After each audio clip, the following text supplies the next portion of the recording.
Chapter 2: A Railroad Built on Corpses.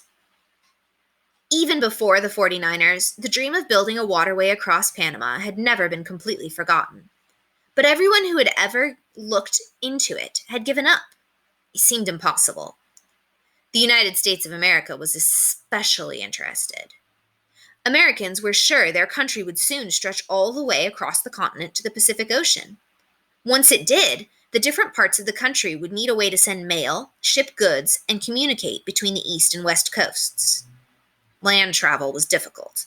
Thousands of miles of wilderness still separated the coasts, so a way for ships to cross Panama would be particularly useful. After 1821, Panama was no longer under Spanish control. It became part of the South American country that would eventually be known as Colombia. Many people in Panama wanted to separate and form their own country. In 1846, the United States signed a treaty with Colombia. The United States promised that if Panama tried to break away, it would support Colombia against the rebels. In return, Colombia gave the United States the right to build either a canal or a railroad over the isthmus. In 1850, a private American company called the Panama Railroad Company was created to build a railroad across Panama. Every step of building a railroad turned out to be much harder than anyone had imagined. The first 8 miles had to be laid on swampland. To create a firm bed for the railroad, workers tried to fill the swamps with gravel, but the mud seemed to be bottomless. No matter how much gravel was poured in, everything kept sinking. Some places needed as much as 200 feet of gravel added before building could be started. Then the rainy season came. Heavy rains fell almost every day. Places the builders had filled in turned back into mud and had to be filled all over again. A lot of the work had to be done by hand, using picks and shovels, and a huge workforce was needed. Laborers poured into Panama from all over the world. Unfortunately, Panama seemed to be one of the unhealthiest places on Earth. As fast as workers came, they caught tropical fevers and died. So many people died that it became a problem to figure out what to do with all the bodies. Many of the dead were poor people with no family to claim them. The company found a way to make money. Medical students always needed more bodies to study, so the Panama Railroad Company began to ship corpses, pickled in barrels, to medical schools all over the world. For a while, it seemed that the job was simply too hard. The company almost failed. But finally, on January 27, 1855, the railroad was finished.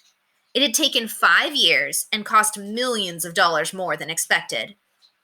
There were no good records, so no one knows exactly how many people died during the construction. But estimates range from 5,000 to 12,000. The railroad was a wonderful triumph of man's indomitable will over the hostile powers of nature, wrote one journalist. By 1856, it was carrying an average of 40,000 people a year. Because travelers had no other choice, the company could charge as much as it liked. The first-class price for the 47-mile trip was $25 a person, plus extra for baggage. This was a lot of money at a time where a working man might earn only $1 a day. So 25 days' worth just to cross. Crossing Panama by railroad was a lot more fun than walking. One early traveler called the railroad trip one of the most delightful rides I've ever enjoyed, through the rich tropical scenery of the isthmus.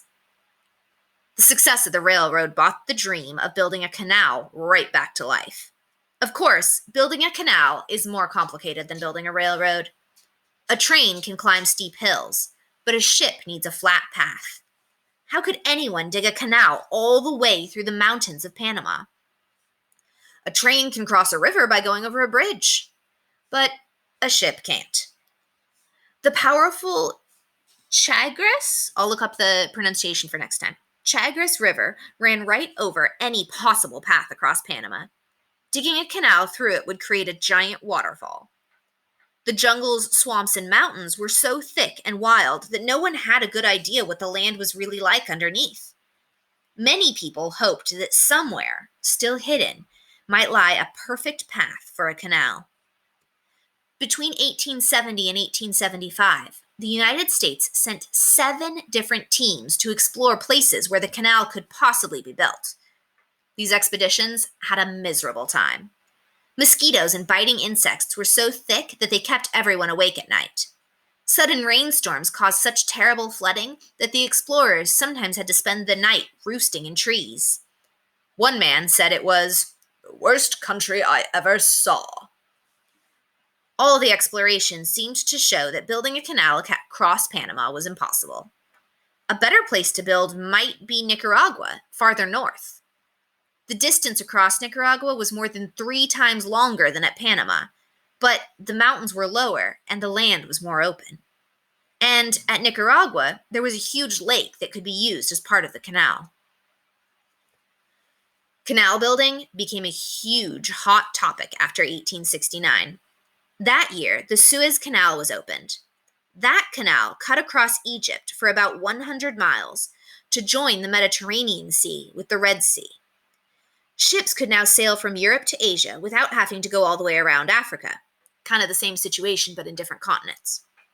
Many people had believed this project was impossible, yet it was successfully completed.